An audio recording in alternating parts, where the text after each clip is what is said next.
Hello everyone! Today, I will be lecturing on partner selection and marriage. This lecture will be split into 3 or 4 different recordings that will be about 15 minutes each. Additionally, there are various points during the lecture where you will watch additional video clips. You can pause this lecture at those times to watch the link and then return to the lecture. As a reminder, I will often reference Chapter 5, Selecting a Partner, from the Knox and Schatt 2016 book, Choices in Relationships, an introduction to marriage and the family. We'll start with a short quote from Gary, a 7-year-old who said, "It isn't always just how you look. Look at me. I'm handsome like anything, and I haven't got anybody to marry me yet." Today, I will talk about various theories related to partner selection, finding a relationship partner, intercultural or interracial dating and marriage, arranged marriage versus love matches, and marital satisfaction. The first video clip I would like you to watch is available online from the UNCG library system.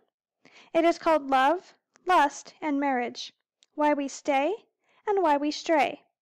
There are several sections to this video, but I would like you to watch the first 3: Blueprints for Future Mates, How People Choose Mates, and Courting Rituals.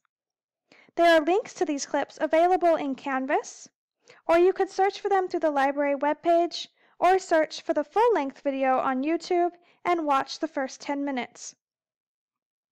Please pause this lecture and watch the video clips now. Once you have watched all 3 video clips, return to this video lecture and continue watching.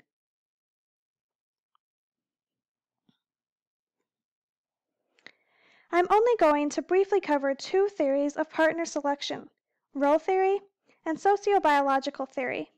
But Chapter 5 in Knox and Schatt's 2016 book covers several other theories as well. Role theory emphasizes the idea of modeling, such that parents serve as models for potential mate selection. Knox and Schatt talk about how a child will model their same-sex parents' choices, meaning the partner they select might be similar to their opposite-sex parent. So a woman may seek out a partner that is similar to her father, and a man may seek a partner similar to his mother. This is similar to the idea that the first video segment you watched discussed. Sociobiological perspective was also mentioned in the film segment you watched, and will be referenced repeatedly throughout this lecture. The sociobiological perspective taps into the idea of natural selection and what type of mate selection will have the best chances to increase multi-generational survival, or survival of the species. This theory suggests that men are more focused on physical attractiveness of women, because that is an indicator of healthy procreation. Women are more interested in other qualities, such as economic stability, and that will help their offspring grow and live healthy lives.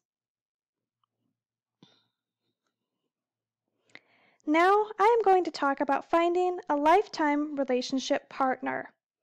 I will talk about freedom versus constraint, which includes endogamy versus exogamy, the marriage squeeze, and the marriage gradient. Then, I will also be talking about some personal qualities that influence finding a relationship partner. So, first, freedom versus constraint in dating and mate selection. There are considerable social pressures that shape our choices. You may think that you can choose anyone to have as a partner, but there are actually a lot of different factors and some constraints for who we may choose to date or marry. Many factors help determine an individual's pool of eligibles, or the population from which you can select people to date and marry.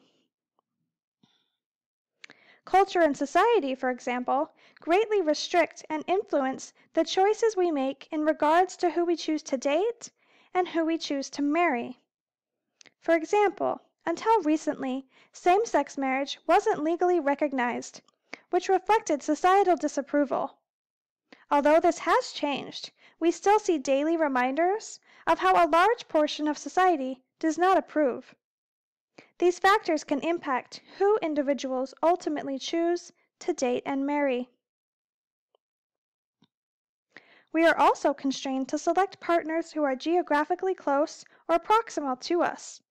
If you're not interested in online dating or maintaining long-distance relationships, you are constrained to find partners who live close to you. Later on in this section, we'll talk more about interracial or intercultural aspects of dating and marriage, including how uncommon it is to have an interracial partnership.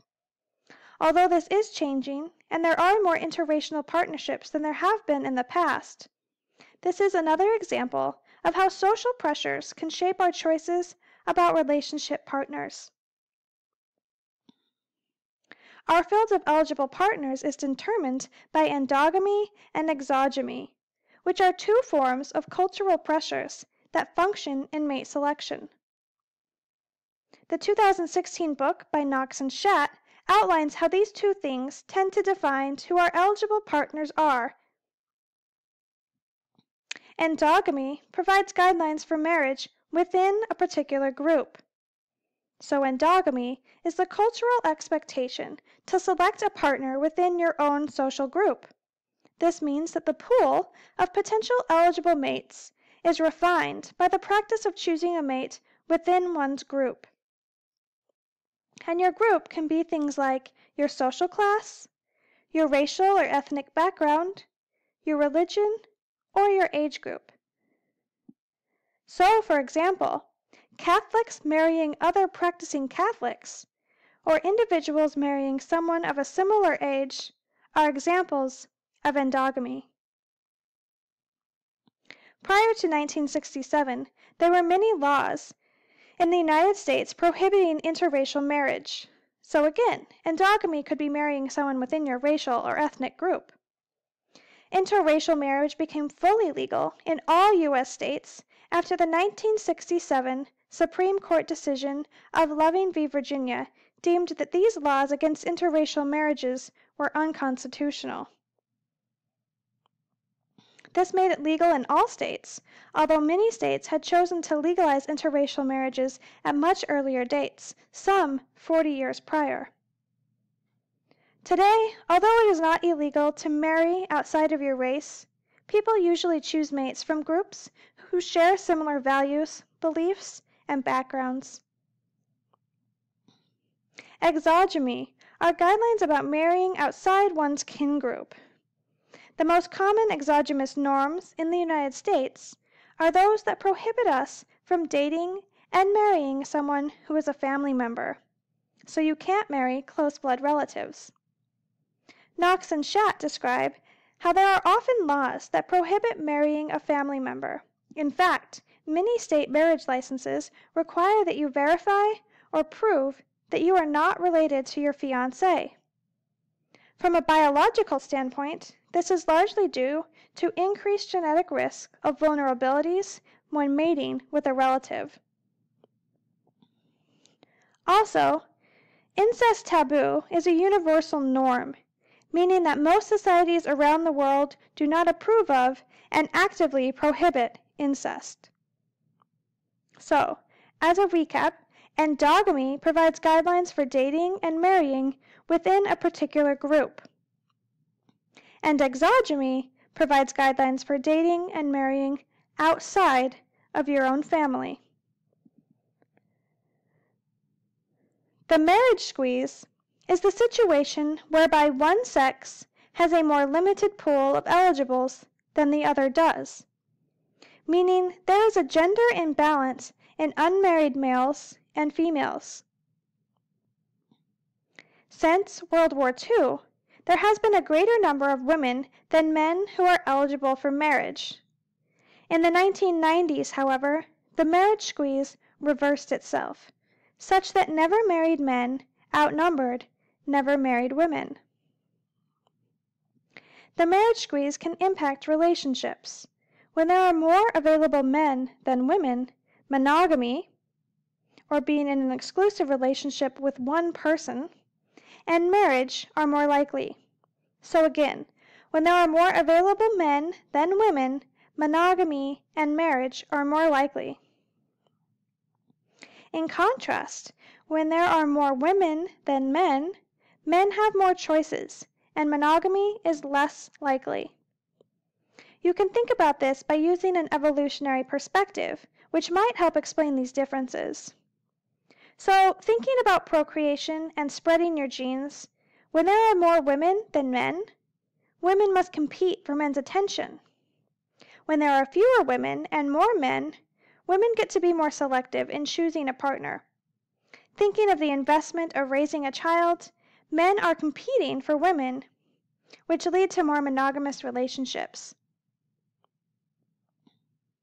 Here is another video clip that I would like you to watch. The Science of Sex Appeal, Flirting to Find a Mate. Again, this video clip is available on Canvas, or you can search YouTube for it. This clip provides an evolutionary perspective on sex appeal, flirting, and partner selection.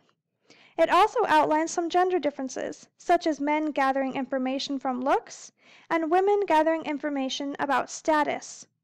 So again, please pause the lecture and watch the short clip, and then return to this online lecture.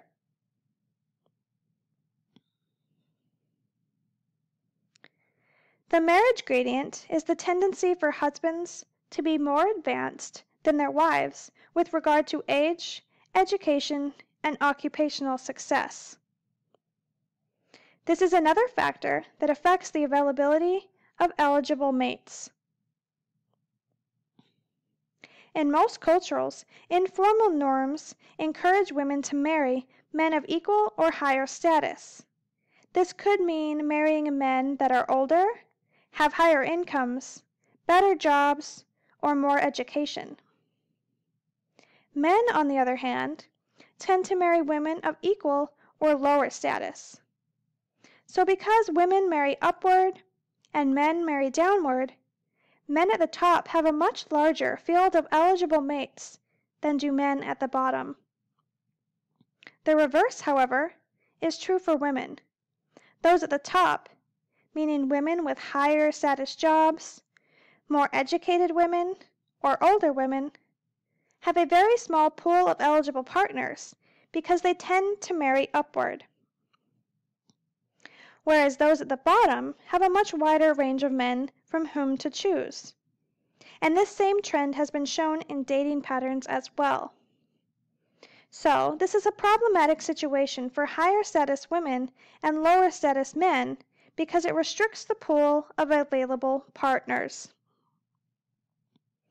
More recently, in a 2010 research update, this trend has shifted in that higher status men and higher status women are viewed as attractive partners, are more likely to marry, and are more likely to stay married and have more successful marriages than those with lower levels of education. In terms of education, the past several decades have ushered in a widening divide between low-educated and high-educated individuals, with lower-educated individuals experiencing lower rates of marriage, higher rates of cohabitation and single parenthood, and for those who do marry, higher rates of divorce. Individuals with higher education do marry a little later than the national average, but their marriages are less likely to end in divorce. This is the end of segment 1 from this partner selection and marriage lecture. Please continue to the next section of the lecture to continue.